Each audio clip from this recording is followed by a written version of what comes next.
तो delta modulation जैसा कि हमारा नया टॉपिक है। तो गाइज़ हमें पता है कि पीसीएम में ना कुछ ड्रॉबैक्स थे।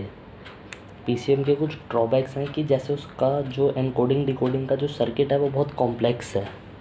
सर्किट बहुत कॉम्प्लेक्स है और बैंडविड्थ बहुत ज़्यादा हाई है। तो उसकी ये दो डिसएडवांटेजेस हैं। क्या दो डिसएडवांटेजेस हैं कि एक, उसका कोडिंग एनकोडिंग का जो सर्किट है वो बहुत कॉम्प्लेक्स है, और दूसरा वो बैंडविड्थ बहुत ज़्यादा हाई लेता है। तो हम ये दोनों चीज़ें ओवरकम करने की कोशिश करेंगे डेल्टा मॉड्यूलेशन के थ्रू।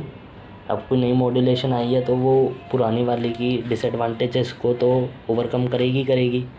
तो डेल्टा मॉड्यूलेशन कैसे वर्क करता है हमारा, पहला पॉइंट तो यही है कि ये ओवरकम करेगा डिसएडवांटेजेस हमारी पीसीएम में जो थी, ठीक है।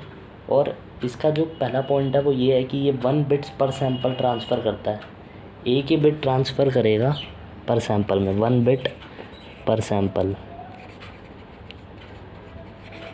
ये बिट पर सैंपल वर्ड कुछ सुना सुना लग रहा है। वी जिसे हम डिनोट करते थे नंबर ऑफ़ बिट्स पर सैंपल, पीछे पीसीएम में वो 1 होगी यहाँ पे डेल्टा मॉड्यूलेशन में। और डेल्टा मॉड्यूलेशन वर्क कैसे करता है कि ये हमारी प्रेजेंट वैल्यू को कंपेयर करेगा प्रीवियस वैल्यू से, ठीक है। अगर हमारा एम्पलीट्यूड इंक्रीज़ होगा या डिक्रीज़ होगा वो हम कंपेयर करेंगे इस केस में, उस हिसाब से हमारा स्टेप सिग्नल जो है वो वैरी करेगा। तो मैं आपको बताता हूँ कैसे होगा ये। तो दोस्तों ये है कि हमारा प्रेजेंट सैंपल को प्रीवियस सैंपल से कंपेयर करेंगे और हम डिसाइड करेंगे कि हमारा एम्पलीट्यूड जो है वो इंक्रीज़ हुआ है या डिक्रीज़ हुआ है। इससे हम दो चीज़ें बता सकते हैं कि हमारा डेल्टा जो होगा या तो वो पॉजिटिव होने वाला है या वो नेगेटिव होने वाला है, ठीक है दोस्तों। अब पॉजिटिव कब होगा डेल्टा पॉजिटिव तब होगा जब हमारा स्टेप साइज़ जो है, जो हमारा डिफरेंस आएगा ना प्रेजेंट वाले का और पास्ट वाले का, वो पॉजिटिव होगा तो हमारा डेल्टा जो है वो पॉजिटिव है, ठीक है। अगर वो नेगेटिव है तो डेल्टा हमारा जो है वो नेगेटिव है। ऐसे हम कंपेयर करेंगे। अब ये हम मैथमेटिकली कैसे करने वाले हैं वो भी मैं आपको बताऊंगा। और दूसरी चीज़ कि हमारा स्टेप साइज़ जब रिड्यूस होगा माइनस तो हम इसको 0 से डिनोट करेंगे, और जब इंक्रीज़ होगा तो हम इसको 1 से डिनोट करेंगे। ये कुछ चीज़ें हैं जो आपको याद रखनी है। अब मैं आपको मैथमेटिकल एक्सप्रेशन लिख के बताता हूँ। दोस्तों इक्वेशन समझने से पहले हम ये डायग्राम समझ लेते हैं। जो ऊपर वाला ये जो डायग्राम है, ये जो आप देख रहे हो, ये हमारा जो डायग्राम है, ये डायग्राम हमारा किस चीज़ के लिए है, ये है डेल्टा मॉड्यूलेशन के ट्रांसमिशन के टाइम का। तो हम इक्वेशन मैथमेटिकली समझने से पहले ये समझ लेते हैं कि ये वर्क कैसे करता है। ये इसका ब्लॉक डायग्राम है। यहाँ से देखिए हमारे पास इनपुट आएगा एनालॉग सिग्नल का, जिसको हम XNTS में लिख सकते हैं। और ये हमारा बेसिकली एक एडर है, जिसे आप लोगों को पता ही होगा कि एडर क्या करता है, 2 इनपुट्स को ऐड कर देता है।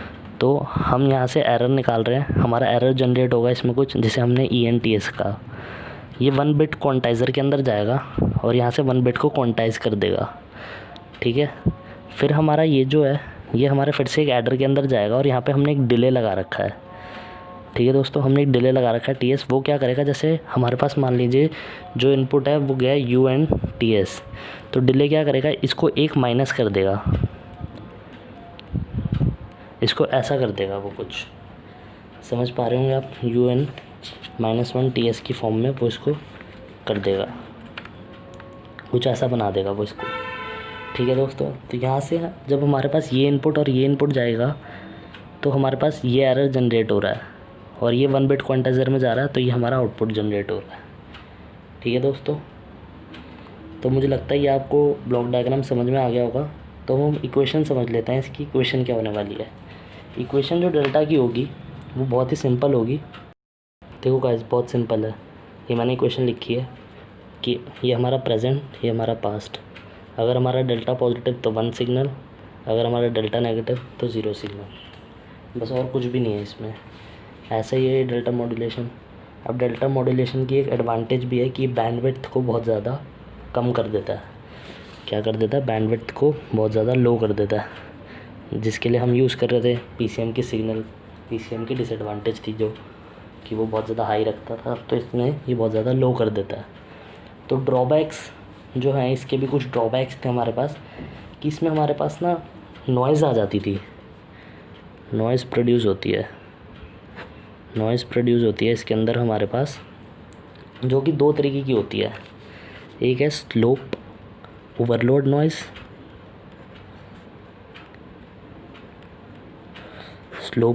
नॉइज़, और दूसरी जो है हमारे पास वो है हमारे पास ग्रैनुलर नॉइज़। स्लोप ओवरलोड और ग्रैनुलर नॉइज़, तो ये क्या होती हैं मैं बताता हूँ आपको।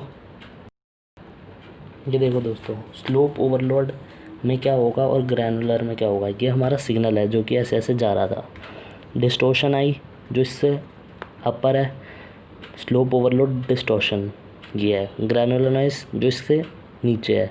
तो बहुत आसान है कि अगर हमारा जो एरर है वो लार्ज होगा स्टेयरकेस अप्रॉक्सीमेशन से, तो वो हमारा होगा स्लोप ओवरलोड डिस्टॉर्शन, ठीक है। जबकि हमारा मतलब कहने का मतलब है कि हमारा स्टेप साइज़ जो है वो स्मॉल रह गया, the step size is too small, तो हमारे पास जो नॉइज़ जनरेट होगी वो होगी स्लोप ओवरलोड नॉइज़। और जब हमारा स्टेप साइज़ बहुत ज़्यादा लार्ज होगा, इनपुट सिग्नल से बहुत ज़्यादा लार्ज होएगा, तो हमारे पास जो नॉइज़ आने वाली है वो होगी ग्रैनुलर नॉइज़, ठीक है दोस्तों। ये दो तरीके की नॉइसेस होते हैं, ये दो तरीके के एरर भी बोल सकते हो आप, जो हमारा डेल्टा मॉड्यूलेशन के अंदर आते हैं। तो आप समझ गए होंगे। और इसका सॉल्यूशन क्या है, कि इसका सॉल्यूशन है कि अगर हम इस नॉइज़ को, ग्रैनुलर नॉइज़ को कम कर दें, तो ये हमारे इनपुट सिग्नल पे आना शुरू हो जाएगा, तो इनपुट सिग्नल पे आ जाएगा। ऐसे ही अगर हम इसका स्टेप साइज़ बढ़ा दें तो ये भी हमारे इनपुट सिग्नल पे आ जाएगा। तो वो हम कैसे करते हैं, वो हम करते हैं अडैप्टिव डेल्टा मॉड्यूलेशन से, एडीएम से हम क्या कर सकते हैं, एडीएम से हम इन नॉइसेस को ओवरकम कर सकते हैं, इन डिस्टॉर्शंस को ख़त्म कर सकते हैं। तो हम एडीएम नेक्स्ट अपनी वीडियो में पढ़ेंगे कि एडीएम कैसे इनको ख़त्म कर सकता है। और दोस्तों, अगर आपने चैनल को अभी तक सब्सक्राइब नहीं करा तो सब्सक्राइब ज़रूर कर देना, वीडियो पसंद आए तो लाइक भी कर देना।